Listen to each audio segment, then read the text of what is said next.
DPRD Kota Malang menetapkan Ranperda PDRD menjadi Perda. Penetapan ini dilakukan setelah seluruh fraksi menyampaikan pandangan akhir mereka.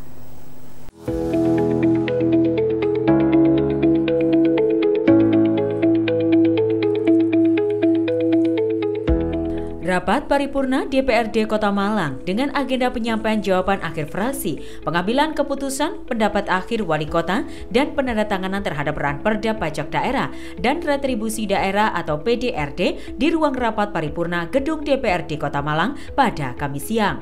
Seluruh fraksi DPRD Kota Malang menyampaikan pendapat akhir mereka. Fraksi PDIP, Gerindra, dan Nasdem PSI menyatakan setuju dengan beberapa catatan, seperti pemerintah Kota Malang harus serius dalam mendesain dan mengoperasikan program e-pajak dan e-retribusi untuk meminimalisir kebocoran. Fraksi PKB mengambil sikap abstain terhadap batas offset bebas pajak bagi pelaku usaha makanan dan minuman ditetapkan sebesar 15 juta rupiah per bulan yang mereka anggap dapat membuat pelaku usaha mikro seperti PKL.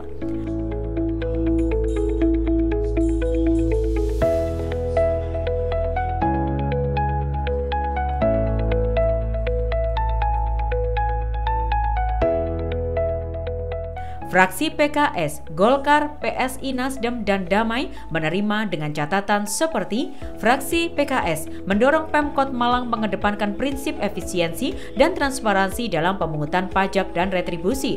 Fraksi Partai Golkar mendorong pemerintah Kota Malang mengedepankan kearifan lokal dengan memberikan ruang tumbuh bagi UMKM agar tidak tercekik oleh pajak. Fraksi Damai menyarankan kepada OBD penghasil dalam penyelenggaraan pajak daerah dan retribusi daerah dapat dilaksanakan secara online dan terintegrasi agar bisa memberikan layanan kepada masyarakat secara profesional dan berkualitas.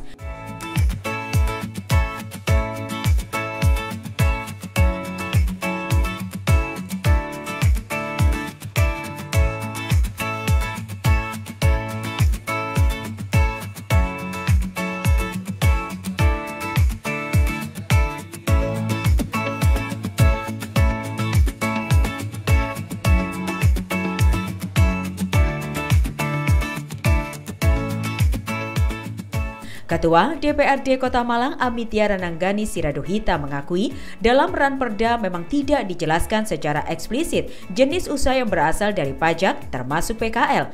Namun menurut politisi PDIP ini bahwa pendekatan yang diambil adalah berdasarkan omset. Pastinya sangat dengan pertimbangan masing-masing kan gitu. Tapi yang jelas tadi kami menyikapi bersama bahwa yang akan kita upayakan adalah mengkawal setelah nanti perda ini diundangkan gitu. Yang tadi disampaikan oleh teman-teman tentu saja itu tidak akan meninggalkan rekomendasi-rekomendasi kita nanti ke depannya gitu. Jadi itu menjadi catatan penting juga sebetulnya. Jadi nggak apa-apa, itu wajar saja sih. Tapi kan nggak ada kata-kata yang mengikat kalau PKL itu nggak akan terkena dampaknya itu nanti gimana? Kalau saya yang coba pahami dengan saya membaca Perda Pajak dan Retribusi Daerah ini, sebetulnya di situ tidak membunyikan khusus memang tentang jenis-jenisnya, tetapi secara umum yaitu para pengusaha pelaku usaha di bidang makanan dan minuman. Nah, yang berusaha kami lindungi ini adalah dengan pembatasan omset tadi itu sebetulnya. Dengan 15 juta kemarin memang di dalam pembahasan pansus tuh dinamikanya cukup luar biasa. Alhamdulillah saya juga kemarin sempat diberi kesempatan untuk mendengarkan gitu ya seperti apa prosesnya. Memang ada pertama itu ditetapkannya 5, kemudian kita naikkan menjadi 15, lalu ada lagi yang berpendapat salah satunya juga PDI Perjuangan kemarin PKB 25, tetapi memang sudah dimusyawarahkan secara mufakat dengan mempertimbangkan satu hal dan lainnya pastinya gitu, sehingga ditetapkan 15 juta. Nah, yang namanya kita membuat sebuah perda itu kan memang membutuhkan sebuah evaluasi, ya kan? Nggak mungkin kemudian udah ditek Perda selesai, nanti kita lihat perwalnya juga, pelaksanaannya ya harus tetap kita kawal terus gitu.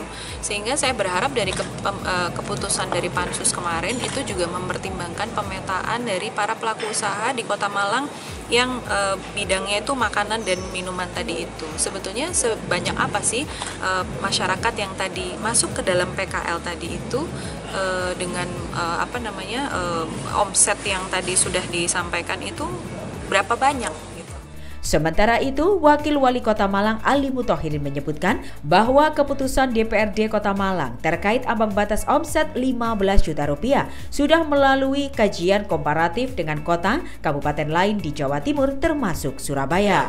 Tentu dinamika yang selama ini dibahas oleh Dewan ada rasionalisasi masing-masing, dan tentu kita juga sudah menganalisis semua. Kita juga punya data kota atau kabupaten yang ada di Jawa Timur, dan hari ini kan sudah diputuskan 15 sama dengan Surabaya, dan tentu sudah ada pandangan. Dan ya soal keluhan-keluhan di PKL nanti bisa jadi ada perhatian khusus, dan kalaupun ada inisiatif dari teman-teman Dewan boleh juga bahwa perlindungan terhadap PKL ini ada nanti perdanya khusus begitu untuk kemudian mendetailkan. Kalau ini kan soal PDRD, jadi memang itu tidak masuk ke sana, PKL atau apa yang sorotannya tidak masuk di perda itu memang beda rumah, beda ruang. Nanti bisa jadi ada perda khusus untuk perlindungan itu sendiri. Dewan memastikan perda pajak daerah dan retribusi daerah yang telah disahkan akan terus dievaluasi dan berkomitmen untuk mengawal pelaksanaan perda ini. Ali Makrus melaporkan.